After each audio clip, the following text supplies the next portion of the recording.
I want to pass that along to somebody younger. Show them how, because the way it's developed now, it's not like any other Toastmasters club anymore.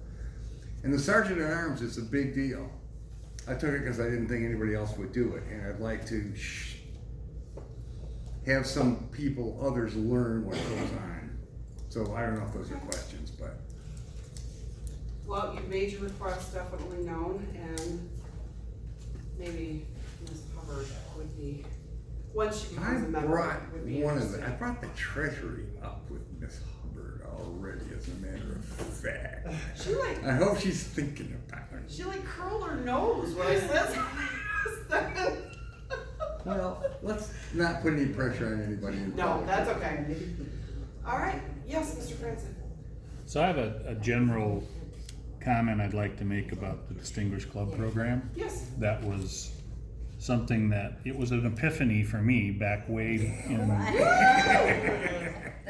1994 when I was on or 95 when I was on the board of directors, and the then president, Ian Edwards, made a real good distinction that I felt that has stuck with me ever since on the Distinguished Club program, and that is, if you think about it, it's the metrics that we use to measure the service to each individual member. And the point that he made was, it's the minimum goal that we should have is to achieve a distinguished. It's the minimum level of performance at the club level that represents service to the member. And he even went on to say that if we don't achieve those goals, if we don't achieve distinguished every year as a club, the members should have the right to ask for their money back. And to me, that's a distinction that's stuck with me ever since, and that's how I look at that program. Yes, you can say it's numbers and all that, but when you look inside of those numbers, it really is all about serving the member. And so don't think of it as a members system or program.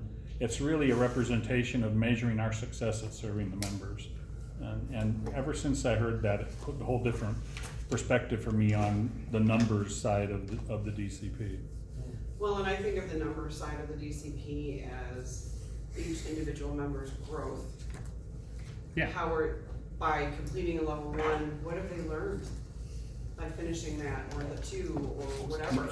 They've grown in that process.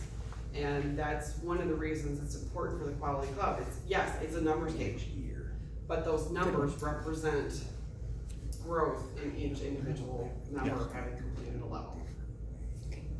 And with that, I will turn this back to our Toastmaster, Peter Lexman.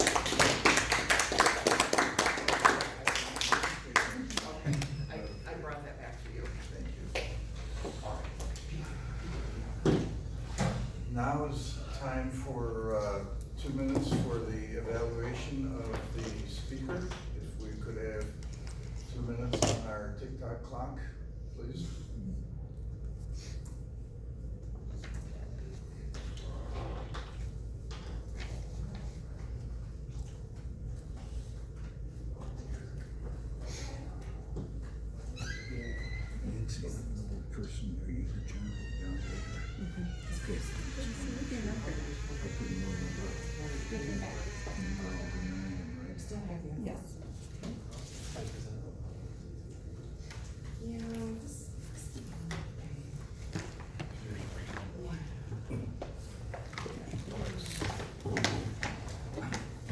I don't know if you saw the stuff. I thought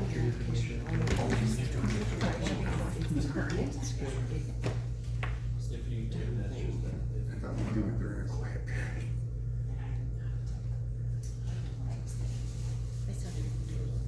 Because we have so full evaluation. I think we can. I think of 20 hours. Yeah. Everybody knew about it. So I don't touch it, you know? Three of us were. And I can't remember when I changed the office. I stumbled on it. I gotta remember this. Just past the increase, I think we're in a 3 better days shape. ago. Marcus told me to do it today, so that's what.